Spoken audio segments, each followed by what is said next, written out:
जी हाँ, ये अब तक की समरी बाजार की। निफ्टी बैंक है डे हाई और अब एक काम करते हैं, ट्रेड्स को पिक करना शुरू करते हैं। पैनल हमारे स्क्रीन पे है, जो मौजूद हैं इस वक्त आशीष बहती, प्रशांत सावंत और फ्रेश पर्सपेक्टिव लेके शिल्पा रावत जी और नीलेश जैन जी। आप सभी को नमस्कार, कार्यक्रम में स्वागत है। बहती जी, आपकी 2 ट्रेड्स।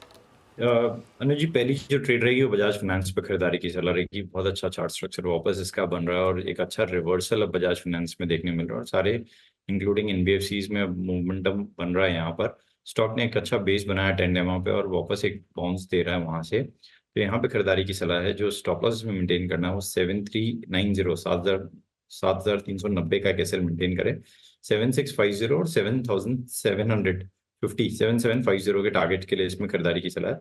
दूसरा स्टॉक जो हमें अच्छा लग रहा है वो मदरसन सुमी का। इसमें भी एक अच्छा राउंडिंग बॉटम बना और स्टॉक वापस अपना एक क्लस्टर अप्रोच कर रहा है। 200 का जो कॉल राइटर का जोन है उसको अब चैलेंज कर रहा है। तो यहाँ पे भी खरीदारी की सलाह है। 196 का एक स्टॉप लॉस लगाना है, 203 के पहले टारगेट और 205 के दूसरे टारगेट के लिए।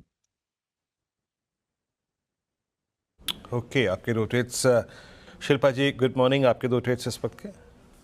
Good morning everyone. मेरे अभी के ट्रेड्स जो पहला रहेगा वो रहेगा HDFC AMC। आज फाइनेंशियल्स में भी स्ट्रेंथ है और ये काउंटर होल्ड कर रहा है 4400 डिसाइसिवली। यहाँ से मुझे लगता है 4550 से 4600 के इसके नेक्स्ट टारगेट्स हैं। तो आप यहाँ पे 4500 का कॉल ऑप्शन के थ्रू इसमें आप पार्टिसिपेट कर सकते हैं, जो रफली अभी 60 रुपीज में ट्रेड कर रहा है। आप यहाँ पे स्टॉप लॉस यहाँ पे 35 का रखिए। पहला टारगेट जो रहेगा वो रहेगा 95 का। इसके ऊपर सस्टेन करता है तो 120 से लेके 140 के टारगेट्स हैं। मेरा दूसरा ट्रेड यहाँ पे रहेगा बाय IEX में। IEX यहाँ पे 23 फ्यूचर्स में है। यहाँ पे 218 के स्टॉप लॉस से आप लॉन्ग जा सकते हैं पर टारगेट्स ऑफ 230 से लेके 233। नीलेश जी, गुड मॉर्निंग। आपके 2 ट्रेड्स क्या है इस वक्त के। Morning Virendra ji, good morning सभी को। देखिए, खरीदारी पर फोकस है और सबसे पहले खरीदने की सलाह होगी महिंद्रा एंड महिंद्रा M&M इस पर्टिकुलर स्टॉक को। टेक्निकली इस पर्टिकुलर स्टॉक ने अपने 50 डे मूविंग एवरेज को ऑलरेडी कल के सेशन में क्रॉस कर दिया है। एक फॉलिंग ट्रेंड लाइन का ब्रेकआउट यहाँ पे हमें देखने को मिल सकता है। तो करंट लेवल पर लॉन्ग करेंगे महिंद्रा एंड महिंद्रा को 2850 और 2880, ये 2 टारगेट के लिए। आज के दिन के लोवेस्ट लेवल के आसपास जो कि है 2777, सो 2777 के आसपास का स्टॉप लॉस रख के M&M को लॉन्ग करने की सलाह होगी। 2850 2880 तक का हम यहाँ पे एक्सपेक्ट करके चल रहे हैं। उसके अलावा बैंक निफ्टी थोड़ा सा स्ट्रेंथ दिखा रहा है on the back of buying in HDFC bank. तो काफी लंबे समय बाद HDFC बैंक में थोड़ी सी स्ट्रेंथ नजर आ रही है। एक काफी अच्छा ब्रेकआउट भी यहाँ पे आता हुआ नजर आ रहा है। तो यहाँ पे खरीदने की सलाह होगी, बट कॉल ऑप्शन के जरिए खरीदेंगे। 1680 का एट द मनी का कॉल ऑप्शन जो 18 रुपीज पे ट्रेड हो रहा है, इसे लॉन्ग करने की सलाह होगी। 11 रुपीज का स्टॉप लॉस होगा। पहला टारगेट 25, सेकंड टारगेट 32 रुपीज का होगा। तो 25 एंड 32 के टारगेट के लिए 1680 का at the money HDFC bank का कॉल ऑप्शन लॉन्ग करके चलेंगे। 11 रुपीज का स्टॉप लॉस रखना होगा। ओके, अच्छा, एक और स्टॉक जो हमने कल या परसों पिक किया था, बॉम्बे स्टॉक एक्सचेंज, क्योंकि NSE का IPO आ रहा है तो ऑब्वियसली लोगों का ध्यान बॉम्बे स्टॉक एक्सचेंज पर जाएगा। और BSE का स्टॉक अब 12% ऊपर, 3726। एक बार बॉम्बे स्टॉक एक्सचेंज का 2 साल का चार्ट लेकर आइए। और मुझे याद है जब इस स्टॉक को पहली बार आइडेंटिफाई किया गया था, वो इसी चैनल पर आइडेंटिफाई किया था। सुशील केडिया ने उसको स्टॉक को आइडेंटिफाई किया था। तब ये स्टॉक करीब करीब 500 रुपये पर था। 500 रुपये पर ये स्टॉक, वीरू याद होगा आपको, हम दोनों थे शो में। 500 रुपये पर ये स्टॉक आइडेंटिफाई हुआ था और अब करीब करीब 4000 कम। उस समय कोई देखता नहीं था BSE। 500 रुपये का उस समय स्टॉक था जिसमें 300 साढ़े 300 रुपये की तो कैश की वैल्यू थी उसकी, BSE के स्टॉक की, जो उसके पास कैश था। बाकी BSE की एक iconic building, I think Mumbai की सारी बिल्डिंग्स में सबसे आइकॉनिक बिल्डिंग मानी जाती है बॉम्बे स्टॉक एक्सचेंज की। अगर आप वो सब जोड़ लें, और ऑब्वियसली अब NSE का जब से वो रास्ता साफ़ हुआ है, वो अनलिस्टेड मार्केट में NSE का रेट जो है वो बढ़कर 6800 पर आ गया है। जो लास्ट कुछ डील्स हुई हैं वो 6800 पर हुई हैं, जो काफ़ी टाइम तक 5200, 5300, 5400 पर था, वो 6800 पर आ गया है। तो ऑब्वियसली BSE काफ़ी महंगा हो गया अब उसके मुकाबले। लेकिन अब इशू क्या है, आपके पास लिस्टेड स्टॉक्स में यही है, या तो ये है या MCX है। और अगर आपको प्योर प्ले इक्विटी एक्सचेंज चाहिए तो वो सिर्फ बॉम्बे स्टॉक एक्सचेंज है। तो बॉम्बे स्टॉक एक्सचेंज, अब इसका नया नाम BSE है, पहले बॉम्बे स्टॉक एक्सचेंज था। तो इसके लिए यहाँ पर इतने शानदार मूव आ रहे हैं। 350 रुपये का मूव आज, आई थिंक 2 दिन में ये 20-25% भागा होगा ये स्टॉक, जिस तरीके के मूव्स रहे हैं यहाँ पर। बिल्कुल। तो अच्छा अनुज, क्या CDSL भी एक स्कोप है इस जोन में पार्टिसिपेट करने का, या वो ये डिफरेंट डिपॉजिटरी नहीं होगा? बिल्कुल, ये पूरा का पूरा आई थिंक ये पूरा का पूरा स्पेस में ही मूव्स आ रहे हैं। CDSL में भी, CDSL पर भी आई थिंक काफ़ी पॉजिटिव व्यू रहा है। यहाँ पर एंजल ब्रोकिंग एक और स्टॉक रहा है जहाँ पर काफ़ी शानदार मूव रहे हैं। ये पूरा का पूरा क्या है मूव्स, ये सारे के सारे मूव्स, मोतीलाल ओसवाल में बहुत शानदार मूव्स रहे हैं। ये सारे के सारे मूव्स वो हैं जो आपने कैप्चर करे हैं, क्योंकि इंडिया में जिस तरीके से स्टॉक मार्केट में एक्शन बढ़ रहा है और लोग सेविंग्स की बजाय इन्वेस्टमेंट पर फोकस कर रहे हैं, इसके लिए सारे स्टॉक में री रेटिंग हुई। कौन सा स्टॉक है जहाँ री रेटिंग नहीं हुई? सारे के सारे स्टॉक्स में री रेटिंग हुई है। और ये मेरे ख्याल से अब शायद हो सकता है कि थोड़ा महंगे हो गए हों, लेकिन शानदार, बहुत शानदार मूव्स। जी हाँ, शानदार मूव यहाँ पे। और CDSL आपकी स्क्रीन पे 1529 पे BSE का जिक्र हुआ। प्रशांत हमारे साथ बचे हुए अभी, उनका ट्रेड पिक कर लेते हैं पहले। प्रशांत, आपका ट्रेड आज का? जी वीरू जी, जैसे मैं बार बार एक व्यू रख रहा हूँ कि मेटल्स आउट परफॉर्म कर सकते हैं अगले 2 महीनों में। सो यहाँ पे आज जो मेरा पिक होगा वो JSW स्टील होगा, करीबन 965-70 के बीच ट्रेड कर रहा है। मेरा स्टॉप लॉस 955 955 स्पॉट लेवल होगा, टारगेट होगा 1000 का। नेक्स्ट पिक मेरा होगा पॉलीकैब। यहाँ पे कंसोलिडेशन नजर आ रहा है और यहाँ पे करीबन 6700 के आसपास ट्रेड कर रहे हैं। मेरा स्टॉप लॉस होगा 6635 6635 और जो टारगेट होगा वो होगा 6865 6865 का। ओके, चलिए अब आगे बढ़ते हैं और अब बात करते हैं बिग मार्केट वॉइसेस में। हमारे साथ जो हमारे पहले गेस्ट जुड़े हैं, प्रकाश दीवान .in के प्रकाश दीवान, उनसे बात करते हैं। Prakash ji, good morning. पहले कुछ रीसेंट जो मूव्स आए उनकी बात कर लेते हैं। ओला इलेक्ट्रिक आज का एक बड़ा मूवर, इस पर सबसे पहले क्या व्यू रहेगा? सॉरी, गुड मॉर्निंग अनुज, मैं नाम क्लियरली सुन नहीं पाया आपने जिसका। Ola electric. Ola, okay, thanks. So of course देखिए, मार्केट का जो मोमेंटम है उसने इस पर्टिकुलर बिजनेस को, इस पर्टिकुलर स्टॉक को बहुत अलग तरीके से आंका है।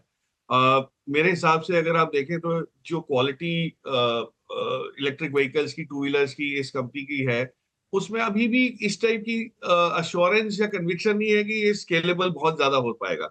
और जो मार्केट की उम्मीद बन रही है कि बहुत सारे नए बिजनेसेस हैं, बैटरी को लेके उनका जो R&D सेंटर नई नई चीजें इंट्रोड्यूस करने की बातें कर रहा है, वो सारी अभी एक जिसको कहते हैं ना, वो प्रयोग के उसमें स्टेज में, फेज में है। कोई इस टाइप का कुछ हुआ नहीं है कि हम लोग ने प्रूफ ऑफ कॉन्सेप्ट देखा हो कि इसमें कमर्शलाइजेशन कब हो जाएगा और कितने मायने रखेगा उसके। So I think it's too early कि ये बहुत definitely two wheeler, electric two wheeler पे एलोकेशन जब करना होता है तो इंस्टीट्यूशन को लेना पड़ता है। बट मैं समझता हूँ कि इस कंपनी को थोड़ा समय देना पड़ेगा अपने आप को स्थापित करने के लिए, अपने आप को अप्रूव करने के लिए, और उसके बाद इस स्टॉक का आपको एक री रेटिंग की जो जरूरत पड़ सकती है वो होगी। अभी तो इस लेवल पे भी थोड़ा मेरे हिसाब से महंगा है। ऊपर गया था, नीचे आया है, फिर भी IPO से ऊपर है। तो मैं तो अगर मेरे पास होता तो मैं तो प्रॉफिट बुक कर चुका होता। बट लॉन्ग टर्म इन्वेस्टिंग के लिए भी अभी फिलहाल कोई सलाह नहीं है इसके अंदर एंट्री करने। ओके, अगर आपके पास होता तो प्रॉफिट बुक कर चुके होते। आपके पास अगर BSE होता तो क्या करते प्रकाश जी? नहीं, BSE देखिए बहुत एक जिसको कहते हैं ना, एक प्लेटफॉर्म प्ले है।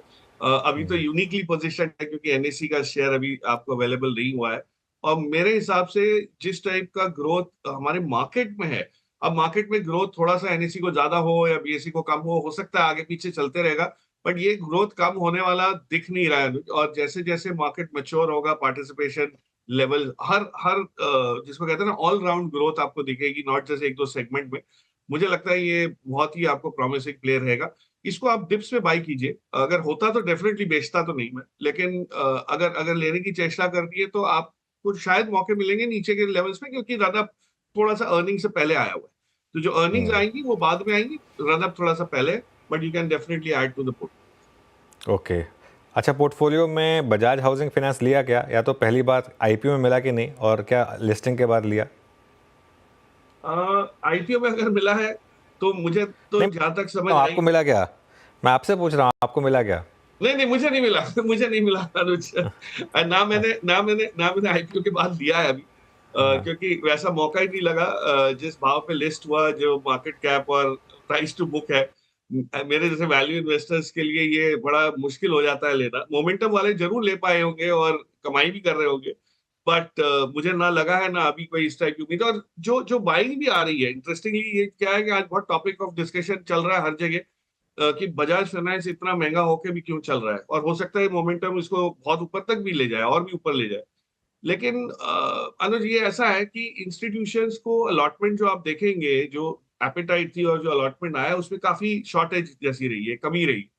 उस वजह से लोग ये सोच रहे हैं, जो इंस्टीट्यूशन है, मुझे लगता है सोच ये है कि भाई इसको हमको रखना तो है पोर्टफोलियो में, it's one of the best proxy to housing finance business, तो क्यों ना इसको आज ही ले लिया जाए। एक सेकेंड, एक बार जरा चलते हैं लाल बागचा राजा के पास और वहाँ से जो कमेंट्स आ रही हैं। वहाँ से क्या ऑडियो नहीं है? आदमी आपसे मिलना चाहता है, फोटो खींचना चाहता है। ऐसा माहौल तो खाली गणेश ही बना सकता है और श्री गणेश का ही माहौल है। बहुत बहुत धन्यवाद सर। आपण पाहिलं की रिलायन्स उद्योग समूहाचे चलिए, तो ये इस समय वो अंबानी जी थे वहाँ पर, तो वो एक उनका एक सीट में बिल्कुल ऐसा माहौल तो बप्पा ही बना सकते हैं। चलिए अब प्रकाश के पास वापस जाया जाए। चलिए, बजाज हाउसिंग की बात हो गई। अब कुछ आई थिंक आपका कुछ टुवर्ड्स एंड आप कुछ कह रहे थे जो हमने मिस कर दिया, बिकॉज वो हमको वहाँ पर कट करना था। कोई आखिरी पॉइंट इस स्टॉक पर? आखिरी पॉइंट ये है कि इंस्टीट्यूशंस को लेना मतलब पोर्टफोलियो में रखना है लॉन्ग टर्म बेसिस पे, इसलिए उनको उस 125 पे ले 150 पे ले फर्क नहीं पड़ता। उस लिहाज से उन्होंने आई थिंक ऐड करना शुरू किया है। एपेटाइट काफी बड़ी है, सप्लाई है नहीं, तो उस वजह से फ्लोट ना होने की वजह से हुआ है ये। बट रिटेल इन्वेस्टर्स के लिए थोड़ा सा महंगा हो जाएगा, उनकी अवधि लंबी हो जाएगी इसमें से कोई बड़े रिटर्न बनाने की अगर अपेक्षा से ले रहे हैं।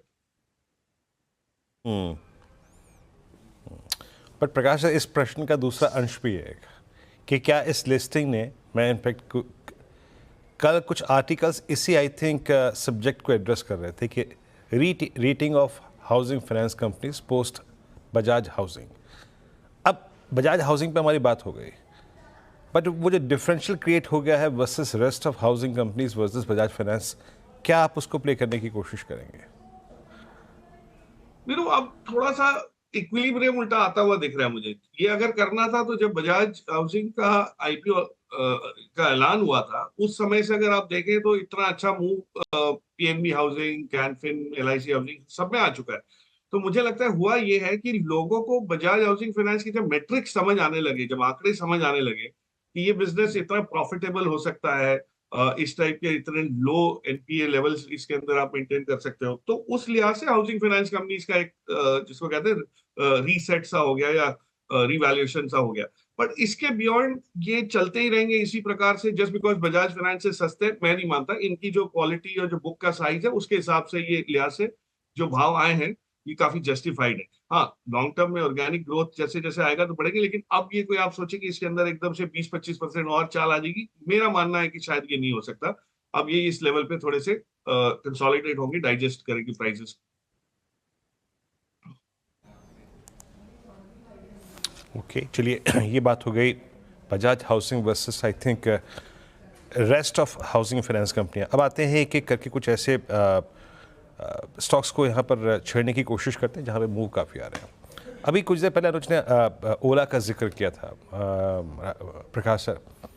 टू व्हीलर स्पेस में हीरो मोटोकॉर्प, बजाज ऑटो, इन दोनों ने स्ट्रॉन्ग मूव जनरेट करे, ऑल टाइम हाई ट्रैजेक्टरी पे ट्रेड कर रहे हैं। बट रेस्ट ऑफ ऑटो में क्या कर रहे हैं? पैसेंजर व्हीकल सेगमेंट में जो कि थोड़ा सा ट्रबल फेज से गुजर रहा है, टाटा मोटर्स की अपनी परेशानियां हैं इस वक्त, डीप डिस्काउंट्स। फिर अगर आप टायर स्पेस में जाएं या फिर एंसिलरी स्पेस में जाएं, अभी अपॉर्चुनिटीज आपको ऑटो में दिखाई दे रही है। तो ऑटो सेक्टर जैसे आपने सही फरमाया, ओईएम्स का बिहेवियर एक अलग उस चाल चलता है और एंसिलरीज का एक अलग चाल चलता है। मैं ये मानता हूं कि दोनों के जो परिबल है वो अलग है। जैसे ओईएम साइड में अगर आप देखें तो हीरो मोटोकॉर्प नो डाउट चलना शुरू हुआ है कुछ महीनों से, पर जो रूरल इकोनॉमी की रिकवरी है और वो इतना अच्छा मानसून इस बार आपको आया है, तो मुझे लगता है कि जो फेस्टिवल सीजन में एक दौर शुरू होगा रीस्टॉकिंग का, इन्वेंट्री वापस बिल्डअप होनी शुरू होगी, उसमें बजाज से ज्यादा हीरो को फायदा हो सकता है। तो हीरो में अभी भी चाल है, Bajaj of course has already run up, तो थोड़ा सा वहां कंसोलिडेशन का एक एक्सपेक्टेशन बनी हुई है। और जो एंसिलरीज है उसमें देखिए जो ग्लोबल प्लेयर्स हैं, जहां पे चाहे वो संवर्धना ग्रुप हो, मदरसन संवर्धना की बात कर रहा हूँ, या आप भारत फोर्ज को देख लीजिए, या आप और लेना चाहे तो सोना कॉमस्टार जैसे हैं या सुप्रजीत है, जो ग्लोबल उससे इम्पैक्ट हो रहे हैं। उसमें स्लो डाउन आया था, उसकी वजह से थोड़ा सा सॉफ्टनेस रही, लेकिन मुझे लगता है जो लीडर्स हैं वो वापस एक बिल्डअप करते हुए दिखेंगे आपको। बट ऑटो एंसिलरीज का out performance overall broader markets में हो सकेगा शायद अभी नहीं होगा। मतलब मार्केट अगर 15% चलती है और ऑटो एंसिलरी 20 करते, ऐसे शायद उम्मीद नहीं है, वो भी 15% या उससे नीचे रह सकते हैं। सो ऑटो में थोड़ा एक दौर रहेगा जहां पे ये कंसोलिडेशन आएगा। बट दोनों में से ओईएम्स में अभी आपको शायद हो सकता है ये हीरो मोटोकॉर्प जैसे जो है, और पैसेंजर कार्स में मारुति के जैसी कोई नए लॉन्च हाइब्रिड व्हीकल के मॉडल्स लॉन्च होंगे, जैसे फ्रॉन्क्स की बात है कि भाई बहुत अच्छा मॉडल सक्सेसफुल है, उसमें भी हाइब्रिड आ गया। तो इस टाइप की चीजों में ट्रिगर्स रहेंगे, बट अदरवाइज कोई ऐसी कोई खास चीज दिख नहीं रही कि यहाँ से बहुत बड़ी तेजी ऑटो में दिख रहा है। ओके, मीनवाइल बजाज फाइनेंस का वो मूव काफ़ी अच्छा आ रहा है। आज अच्छा गैप अप हुआ, उसको थोड़ा कंसोलिडेट हुआ, उसके बाद फिर एक मूव आया बजाज फाइनेंस में।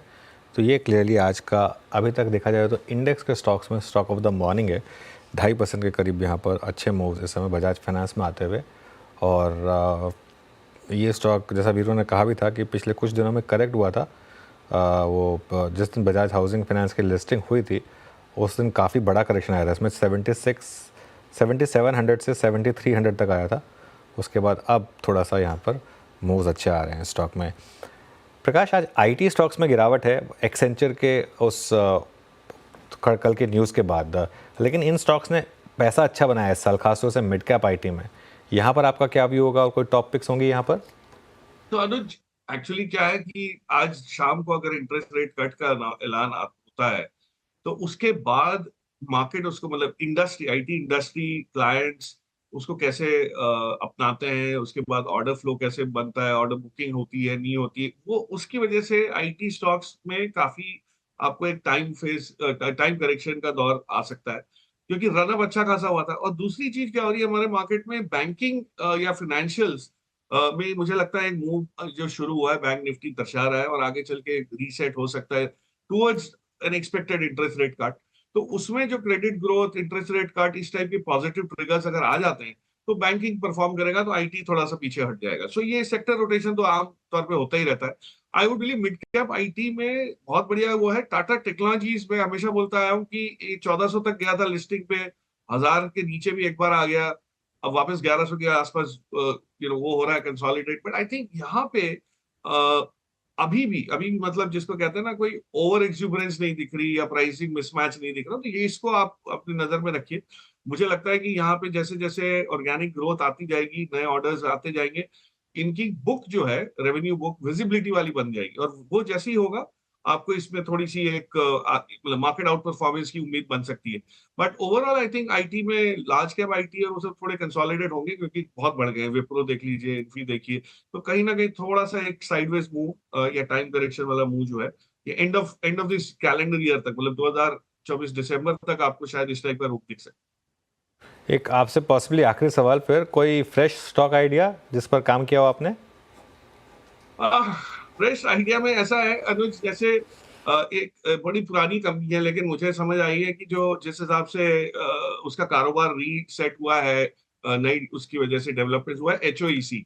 मतलब बिजनेस तो सब जानते हैं, लेकिन जो जिस टाइप के ऑयल फील्ड्स को मोनेटाइज अब वो कर पा रहे हैं, और एक बहुत बड़ा नॉर्थ ईस्ट से गैस पाइपलाइन का जो प्रोजेक्ट है सरकार का, जो काफी सालों से अटका हुआ है, वो जैसे ही थोड़ा नजदीक आता है, एग्जीक्यूशन स्टेज पे आता है, उसमें जो विवाद जो सारे क्लियर हो जाते हैं, तो मुझे लगता है यहाँ पे इससे इसको बहुत बड़ा फायदा होगा, क्योंकि एसेट्स हैं, उसमें से तेल और गैस निकलना शुरू हुआ है, लेकिन उसको आपको इवैक्यूएट भी करने की क्षमता रखनी पड़ेगी, रहनी पड़ेगी, और वो जो है जैसे ही आपको विजिबल हो जाएगी, तो मुझे लगता है स्टॉक में आके जाके, बट ऑफकोर्स 1.5-2 साल के नजरिए से मैं बोल रहा हूँ, कोई चीज इमीडिएट कुछ नहीं होने वाली, बट वैल्यू है इसमें, महंगा नहीं लगता, और अच्छी पेडिग्री वाली चीज है।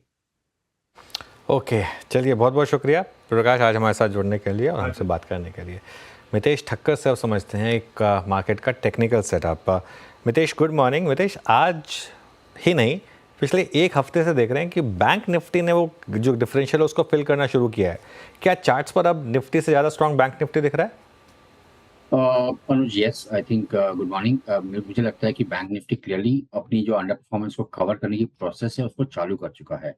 और आज भी इसने जो है 52,300 का जो कल का जो हाई था उस 52,285 के हाई के ऊपर ट्रेड करना चालू किया है। तो ये जो मेरा नियर टर्म टारगेट है इसमें करीबन 52,600 का है और अच्छे चांसेस है कि ये 53,100 के रेंज को भी टेस्ट करे। सो पॉजिटिव सेटअप है। उसके सामने आई थिंक निफ्टी आईटी में उतनी गिरावट का या प्रॉफिट बुकिंग का चार्ट बन रहा है। जो शॉर्ट टर्म चार्ट अगर आप देखें आवरली 2 आवरली चार्ट्स, तो निफ्टी आईटी में प्रेशर रहेगा। तो अगर किसी को ट्रेड भी करना है तो लॉन्ग अपॉर्चुनिटीज फाइनेंशियल सेक्टर में ढूंढें और शॉर्टिंग अपॉर्चुनिटीज आईटी में। फाइनेंशियल्स में 2-3 प्रेफर्ड आइडियाज और आईटी में 2-3 प्रेफर्ड शॉर्टिंग आइडियाज क्या होंगे फिर? तो अनुज, यहाँ पर मुझे लगता है कि आईटी में अगर आप शॉर्ट टर्म कलेक्शन के हिसाब से देखें तो इन्फोसिस एंड डिस्क्लेमर मेरे पास कुछ पुट ऑप्शंस हैं, तो वेस्टेड इंटरेस्ट है यहाँ पर। इन्फोसिस में लगता है कि एक प्रॉफिट बुकिंग मूव चालू हुआ है। इसका जो पहला सपोर्ट था वो करीबन 1890 के आसपास था, वहीं पर ये आ चुका है स्टॉक। परंतु अगर ये इसको ब्रेक करता है तो अच्छे चांसेस है कि 1840 से 1830 की रेंज में स्टॉक जा सकता है, यानी कि 5-6% की और गिरावट यहाँ पे देखने को मिल सकती है। उसके अलावा टीसीएस मैंने अपने आपके साथी चैनल सीएनबीसी टीवी 18 पर सेल कॉल भी फायर किया है। आई थिंक यहाँ पर भी 4440-50 की रेंज को इसने तोड़ दिया है, तो उसके ऊपर का स्टॉप लॉस लेके इसको शॉर्ट कर सकते हैं। और ट्रेडिंग टारगेट जो रहेंगे 4250 से 4240 की रेंज में रहेंगे। तो ये तो जो फ्रंट लाइन स्टॉक्स हैं। उसके अलावा भी परसिस्टेंट टेक महिंद्रा के चार्ट्स अगर आप देखें तो क्लियरली प्रॉफिट बुकिंग के सिग्नल्स हम वहां पर दिख रहे हैं। मितेश जी गुड मॉर्निंग। वीरेंद्र बोल रहा हूँ रेडी स्टूडियो से। ये जुबिलेंट फूड्स को देखिएगा 660 से 680 की रेंज में प्लेस्ड रहना, मल्टी ईयर हाई को क्रॉस करना। प्लेसमेंट ऑफ जुबिलेंट फूड्स कैसी लग रही है आपको इस वक्त, किसी ट्रेड पर्सपेक्टिव से और किसी पोजिशनल ट्रेड पर्सपेक्टिव से? Good morning Virendra. मेरा जो यहाँ पर लॉन्ग टर्म चार्ट है वो काफी पॉजिटिव है।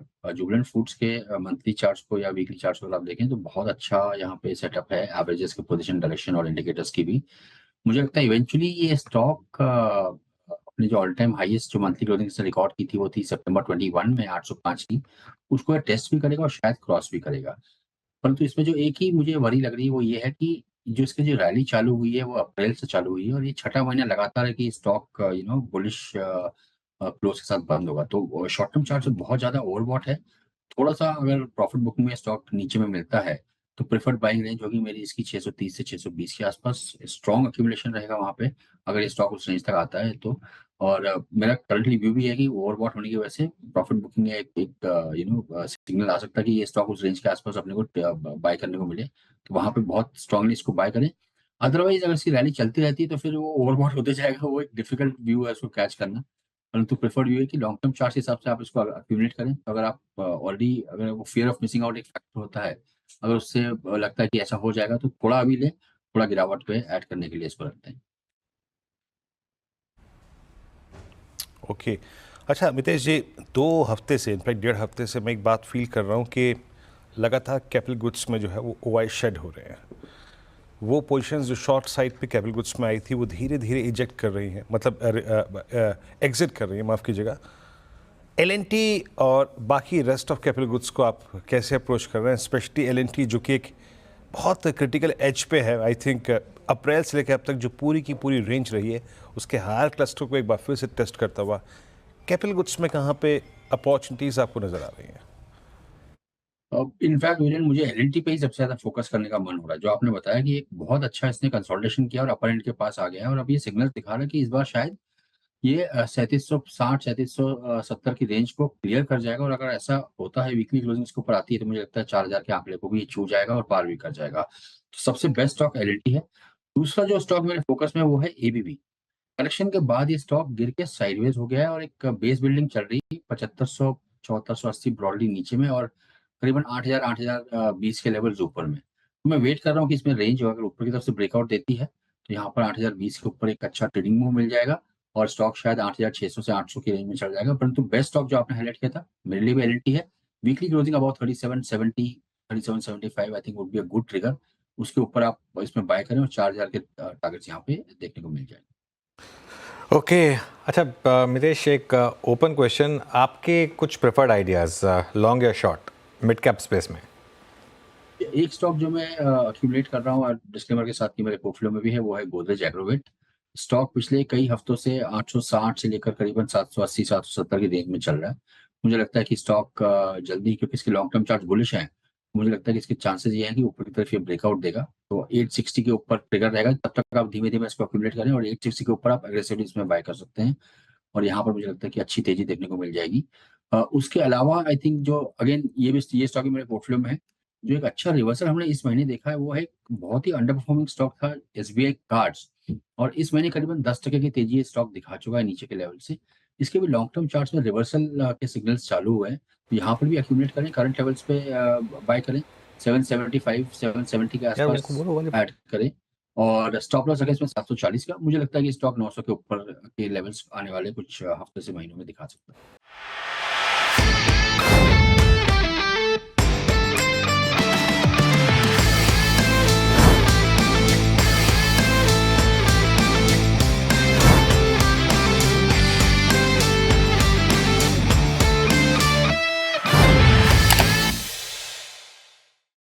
बता दें कि मनी कंट्रोल पर दिए गए विचार एक्सपर्ट्स के अपने निजी विचार होते हैं। वेबसाइट या मैनेजमेंट इसके लिए उत्तरदायी नहीं है। यूजर्स को मनी कंट्रोल की सलाह है कि कोई भी निवेश निर्णय लेने से पहले सर्टिफाइड एक्सपर्ट की सलाह लें।